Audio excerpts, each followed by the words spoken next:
Guys, welcome to our YouTube channel প্রবাসী সংসার ব্লগে। আজকে আমি তোমাদের সঙ্গে আবার একটা নতুন রেসিপি নিয়ে চলে এসেছি। তো চলো পুরো ভিডিওটা দেখতে থাকো। তো আমি আছি আমার শ্বশুরবাড়িতে, তাই জন্য দেখো এখানে একদম শীতকালীন পিঠে। তো আজকে কি মা কি আজকে বাউনি। আচ্ছা, আমি এত সব জানি না, যার কারণে আমি মাকে জিজ্ঞেস করছি।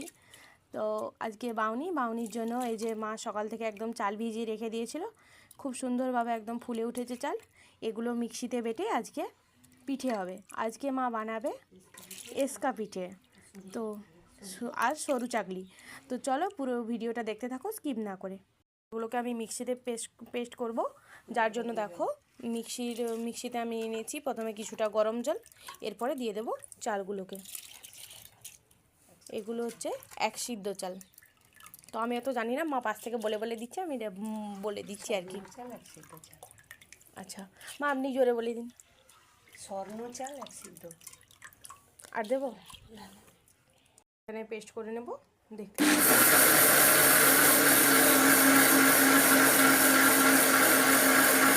এখানে মিক্সিতে বাড়ছে, তোমরা শুনতেই পাচ্ছ। আর এদিকে আমি জলটা গরম করে নেব, কারণ জল গরম রাখবে পিঠের জন্য, ওই ইয়েতে দেওয়ার জন্য, চাল গুঁড়িতে। তো চলো দেখতে থাকো পুরো ভিডিওটা। জলটা গরম করে নিয়েছি, মা এবারে একটু একটু করে ওই ব্যাটারটাই ঢালবে।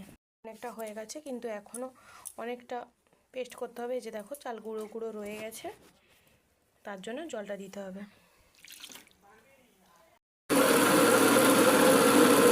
এখানে হয়ে গেছে আমার ব্যাটার রেডি একদম। এই যে খুব ফাইন একদম হয়েছে।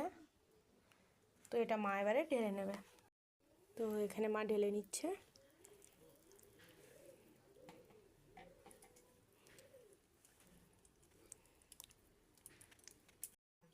এখন খুব সুন্দর একদম ফাইন একদম পেস্ট হয়েছে।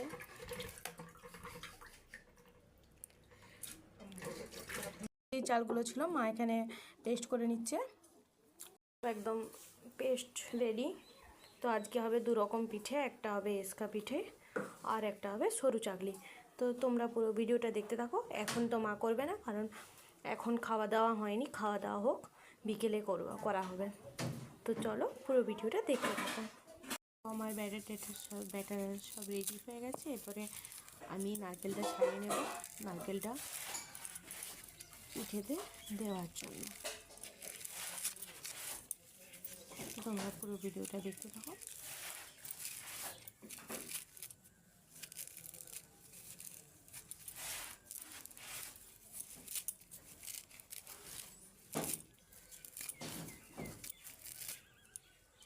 তো নারকেলটা অনেকটাই পরিষ্কার হয়ে গেছে, কিন্তু এবারে আমি একটু কাঠারি দিয়ে উপরগুলো চেঁচে নেব এইভাবে।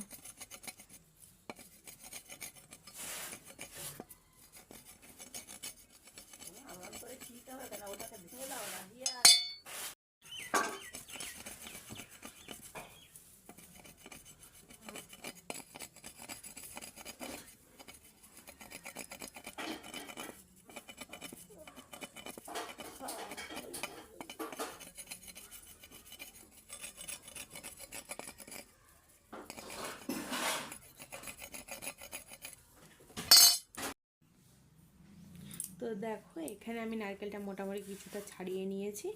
এরপরে আমি নারকেলটা ভেঙে নেব। তো চলো দেখতে থাকো।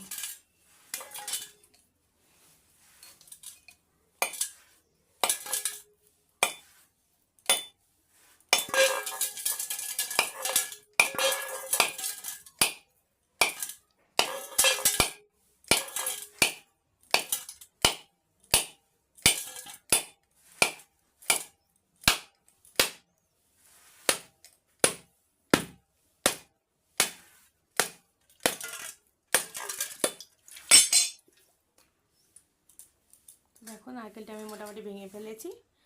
তো আমি নারকেল ফাটাতে জানি না, বাট এই যে যেরকম পেরেছি হয়েছে কিছুটা হলেও।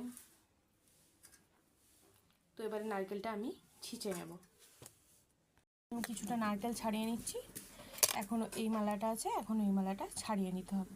নারকেলের পিছনের খোলাগুলো আমি এভাবে ছাড়িয়ে নেব।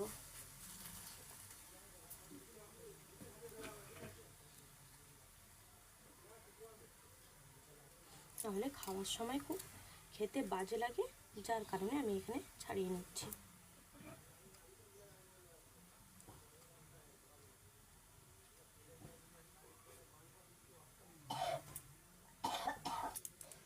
নারকেলগুলোকে আমি এখানে ভালো করে ধুয়ে নিয়েছি।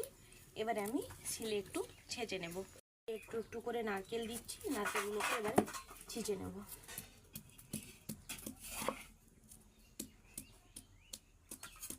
একটু ছোট ছোট করে দিতে হবে নারকেলগুলো, তাহলে ছিঁচতে সুবিধা হবে।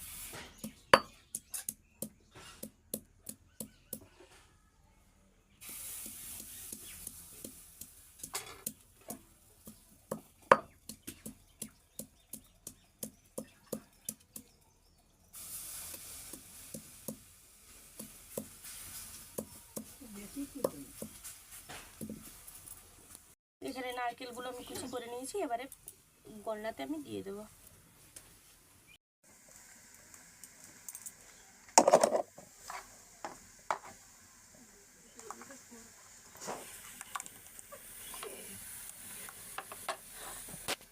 এখানে ভালো করে ব্যাটারটা গুলে নিতে হবে, যাতে ভালো রকম একটু ভালো করে গুলে নিচ্ছে, যাতে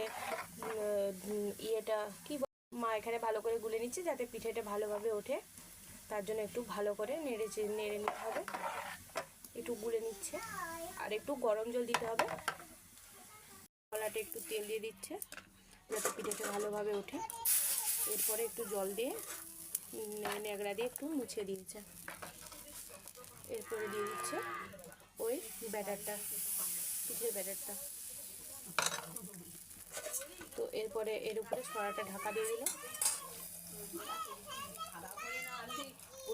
তারপরে একটা কাপড়কে জলে ভিজিয়ে একটু ছেড়ে নিয়ে হালকা করে সেটাকে গোটা চারদিকে দিয়ে দিল।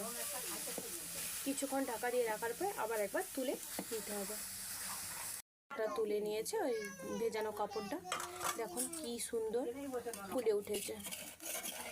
এই যে মা তুলে নেবে, এই যে অনেকগুলো এখানে হয়ে গেছে, মা করে নিয়েছিল। মা ব্যাটারটা আবার 5 মিনিটের জন্য চাপা দিয়ে দিতে হবে, আর জলে একটু ন্যাকড়াটা ভিজিয়ে নিয়ে আবার কিছুক্ষণের জন্য 5 মিনিটের জন্য চাপা দিয়ে দিচ্ছে। ঢাকাটা খুলে দিচ্ছে, কাপড়টা তুলে নিয়েছে। দেখুন খুব সুন্দর ফুলে উঠেছে একদম, আর খুব সুন্দর ছেড়েও গেছে। এইভাবে মা বাকি পিঠেগুলো করে নিচ্ছে। তো তোমরা পুরো ভিডিওটা দেখতে থাকো।